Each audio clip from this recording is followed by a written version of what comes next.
I certainly want to welcome everyone to our hearing today, and especially Mr. Whitman and Mr. Connolly. We look forward to your words of wisdom. The Chesapeake Bay is certainly the largest estuary in the United States and is critical to the economy, environment, and way of life for millions in the Mid-Atlantic area. Covering some 64,000 square miles, the watershed spans parts of 6 states, and the District of Columbia is home to 16 million people. There are 150 major streams and tributaries in the Chesapeake Basin. The bay is an important environmental feature in the region. It is home to millions of waterfowl and a vast array of fish, shellfish, and other aquatic plants and animals. For the human population, the Chesapeake Bay provides millions of pounds of seafood, a wide variety of recreational opportunities, and is a major shipping and commercial hub. 2 of the nation's largest ports are on the Chesapeake Bay: Baltimore, Maryland, and Hampton Roads, Virginia.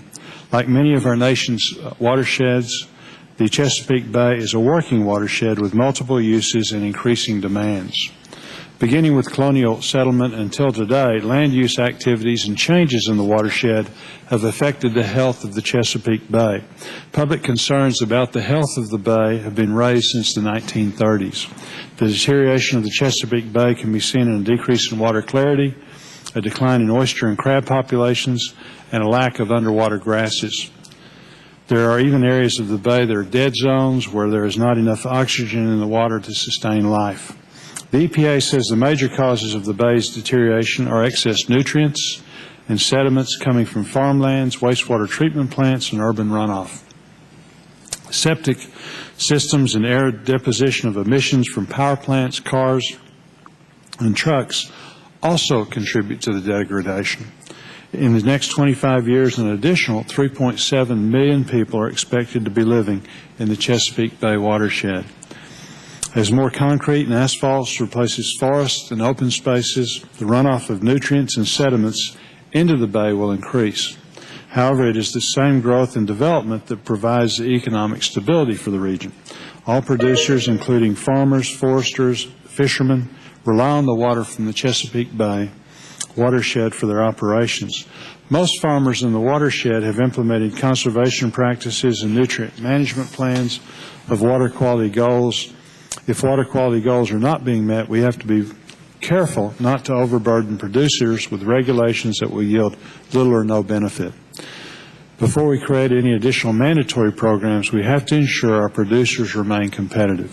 Again, moving the goalposts for farmers and producers without knowing if this will improve water quality may ultimately lead to these lands being used for activities other than agriculture or forest. Those in the production industry are some of the best stewards of the Chesapeake Bay watershed. Forcing producers off the land will merely lead to more concrete, more asphalt. We may just be replacing one source of pollution for another. The Bay region must balance economic development with the need for clean water and a healthy environment. To do this, the region needs to be smart in how it grows in the future in order to minimize the impacts on the Bay. The Chesapeake Bay program was created many years ago to address the degradation of the Bay. In 1987, the program was authorized formally by Congress in the Clean Water Act. Today, the program is a partnership of states, local entities, and the EPA that directs and conducts restoration of the Chesapeake Bay. The Chesapeake 2000 agreement set ambitious restoration goals to be met by 2010.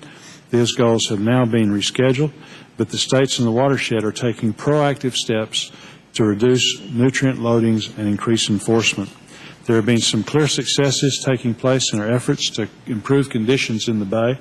Billions of taxpayer dollars have already been devoted to Bay cleanup.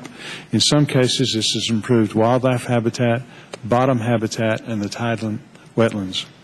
The administration recently issued an executive order to expand the role of the federal government within the Chesapeake Bay watershed. The executive order calls for the creation of total maximum daily load for the Chesapeake Bay to regulate the limits on pollutants into the Bay. In addition, the executive order calls for a new strategy for meeting the goals of a restored Chesapeake Bay ecosystem. More still needs to be done. All of the program partners and stakeholders at the local, state, and federal levels need to make some hard decisions to realize a Bay region that is both environmentally and economically sustainable. Today we have assembled an excellent group of expert witnesses to help us consider the Chesapeake Bay program as it is now up for reauthorization. I look forward to hearing from each of the witnesses on how we can improve the performance of the Chesapeake Bay program and increase the accountability of the program and its partners to achieve the Bay restoration goals. And with that, I yield back, Madam Chair.